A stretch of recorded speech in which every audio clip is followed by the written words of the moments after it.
پہلا ہی سوال بڑا عجیب سا ہے کہ 6 ٹانگوں والے جانور کی قربانی۔ سلمان بیگ کراچی سے، میں نے ایک بچڑا خریدا ہے جس کی 6 ٹانگیں ہیں۔ اف، بقرعید پر انشاءاللہ 2 دانت کا ہوگا۔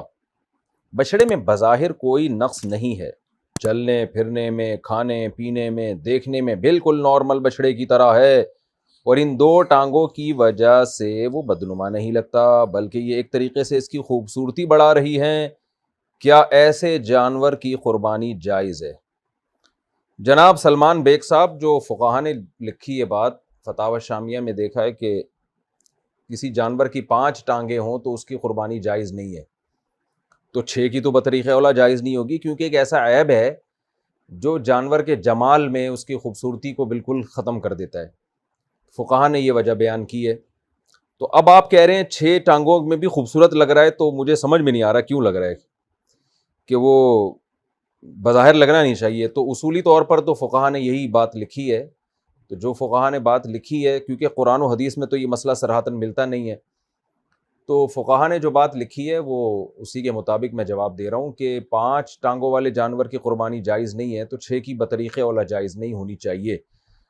تو اس لیے بہتر یہی ہے کہ آپ اس کو ویسے پال لیں، آپ کو اچھا لگ رہا ہے، قربانی کے لیے کوئی دوسرا جانور لے لیں جو جس کی اتنی ٹانگیں ہوں جتنی نارمل جانور کی ہوتی ہیں۔ اب آپ بتائیں نا، اگر آپ کی خدا نخواستہ 4 ٹانگیں ہوتی ہیں اور 2 ہاتھ ہوتے تو آپ کے اچھے لگتے؟ تو جانوروں کو بھی ایک اللہ نے ڈیزائن دیا ہے، اس ڈیزائن سے ہٹ کر اگر کوئی اضافی کوئی ان میں پارٹ ہوگا، تو جیسے 2 دمیں ہو گئیں کسی کی، تو اچھا تھوڑی لگے گا وہ۔ تو اسی طرح 3 4 کے علاوہ 5ویں ٹانگ نکلی ہوئی ہو تو وہ دیکھنے میں برا لگتا ہے جانور۔ کتے کا جسم پاک ہے یا ناپاک؟ میں جہاں کام کرتا ہوں وہاں پر کچھ کتے ہوتے ہیں، غنیمت ہے کچھ ہوتے ہیں۔ میں جہاں کام کر رہا ہوں نا اس وقت کراچی میں، وہاں بہت زیادہ کتے ہوتے ہیں۔ تو میرا یہ پیغام آپ حکمرانوں تک، کراچی کی انتظامیہ تک پہنچا دیں برائے مہربانی۔ خیر، انہوں نے پوچھا ہے، عابد صاحب انڈیا سے پوچھ رہے ہیں کہ میں جہاں کام کرتا ہوں وہاں پر کچھ کتے ہوتے ہیں، اگر ان کا منہ یا جسم یا کوئی حصہ ہمارے ہاتھ یا کپڑوں سے لگ جائے تو اس کا کیا حکم ہے؟ کتا اوپر سے ناپاک نہیں ہوتا۔ کتا اگر آپ کی باڈی سے ٹچ ہو جائے تو نہ دھونے کی ضرورت ہے، اور اس میں ہی نماز بھی ہو جائے گی۔ کتے کا جو تھوک ہے وہ ناپاک ہوتا ہے۔ رسول اللہ صلی اللہ علیہ وسلم نے ارشاد فرمایا، کتا اگر کسی برتن میں چاٹ لے تو ایک حدیث میں آتا ہے 3 دفعہ دھو، ایک حدیث میں آتا ہے 7 دفعہ دھو، اور مٹی سے دھونے کا بھی حکم ہے۔ کتے کے جراثیم مٹی کے علاوہ اتنی آسانی سے کسی اور چیز سے مرتے بھی نہیں ہیں۔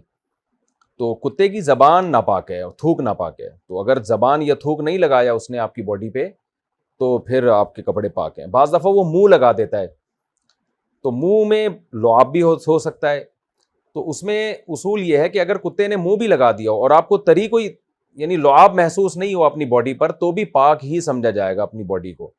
ہاں، اس نے منہ لگایا، آپ نے وہاں دیکھا کہ وہ جگہ گیلی ہو گئی ہے، تو پھر اس کا مطلب ہے اس نے تھوک لگا دیا ہے۔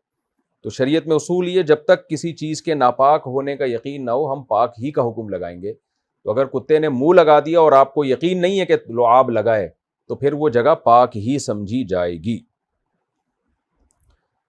داڑھی کے خلال کا طریقہ، داڑھی کو خلال کرنے کا کیا طریقہ ہے؟ کیا اس میں صرف بال گیلے کرنے ہیں تھوڑی دیر، یا تھوڑی تک بھی پانی پہنچانا ہے؟ رضوان صاحب تلا گنگ سے۔ دیکھیں، کسی کی داڑھی اگر ہلکی ہو اور اس میں سے اندر سے اسکن نظر آتی ہو، بہت ہلکی داڑھی ہوتی ہے بعض لوگوں کی، تو پھر تو پوری داڑھی کا دھونا لازم ہے، پوری یعنی جڑ تک پانی پہنچانا لازم ہے۔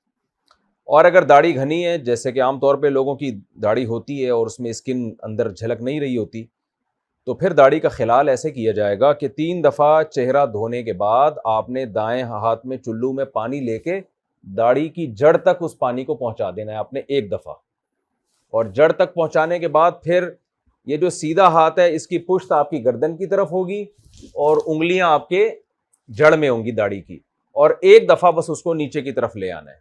یعنی ایسے کر کے آپ نے انگلیاں داڑھی کے اندر لے گئے اور باہر کی طرف لے آئے، ایسے نیچے کی طرف وہ انگلیاں لے آئے، تو بس 1 دفعہ یہ خلال کافی ہے، یہ سنت ادا ہو جائے گی انشاءاللہ۔